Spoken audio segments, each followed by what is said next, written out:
সুদাগ লাগছে কেন রাজনন্দিনী? পরিবার সখীগণ, তোমরা কি বুঝবে আমার মনের বেদনা?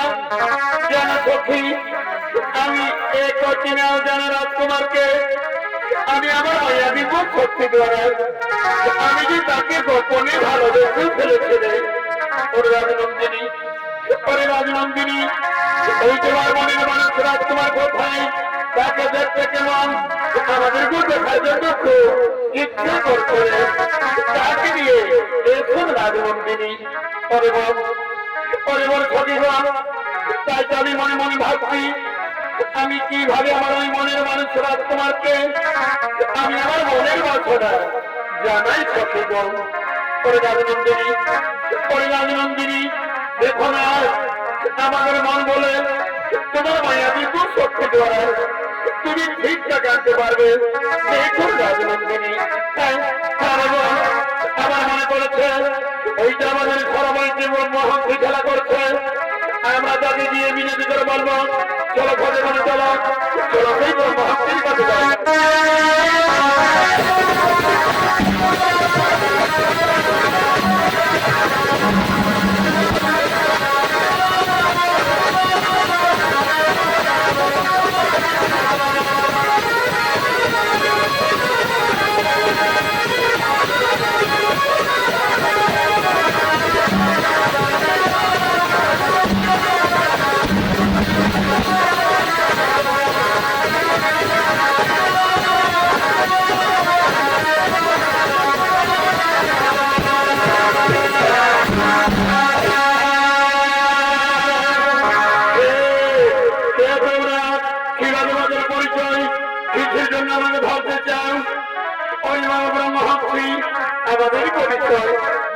আমি হলাম রাজা বর্জনাবের একমাত্র কন্যা, নাম আমার গর্ভবতী।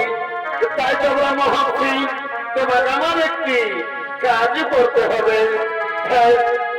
কন্যা বলো তোমার কি এমন আমাকে একটি কাজ করতে হবে? ব্রহ্মহংসী, এই যে আমার সঙ্গে রয়েছে একখানা চিঠি, এই চিঠি দিয়া তুমি আমার মনের মানুষ রাজকুমারকে তুমি আমার মনের বাসনা জানা ব্রহ্মহংসী।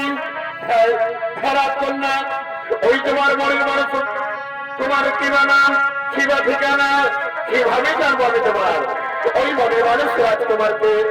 ওই বাবু ব্রহ্মহংসী, ওই রাজকুমার কোন আমি নাম ঠিকানা জানি না, তবে হ্যাঁ আমার মায়া দিব্য শক্তি দ্বারা আমি এতটুকু জানি ওই রাজকুমারকে দেখতে খুব অতি সুন্দর হবে, খুব রূপবান হবে।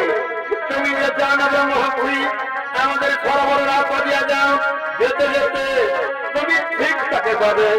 আমার মন বলে রাজকন্যা আমি তাহলে রাজনন্দিনী